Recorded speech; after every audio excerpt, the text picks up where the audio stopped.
Hindi ako. I'm not saying that I am a religious or...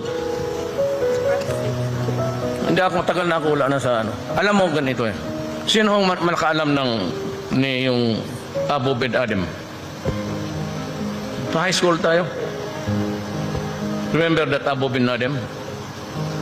Siya noon sa disyerto. Wala pa naman yung Arab no, wala pa yung mga yung away ng yung sila Moses ganon. Ito si Abu bin Adem awoke one night. Nagising siya with the blinding lights. Tingin si Abu no. Kita siya ng isang angel. May dala-dalang tablet na kaganon. Tapos sabi ni Abu bin Adem, sino ka?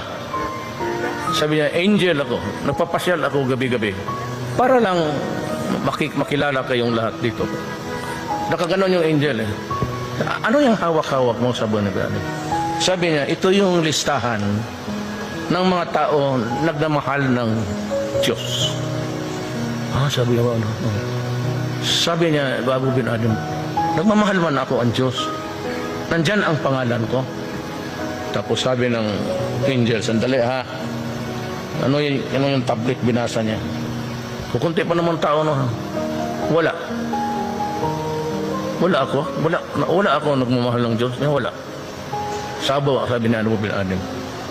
So, magbalik ka pa ba? Sabi ng anghel, baka. Sabi niya, may listahan kayo na yung nagmamahal na lang ng kapwa-tao niya. Pwede mo ilagay yung pangalan ko doon?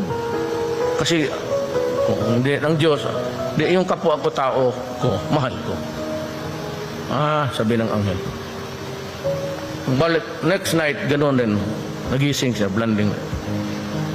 Sabi ni Abu bin Adem, yun pa rin yung dala mo kagabi? Same tablet? Sabi, ang pangalan ko, mayroon kang listahan, dala mo yung listahan ng nagmahal ng kapwa-tao na. So wala.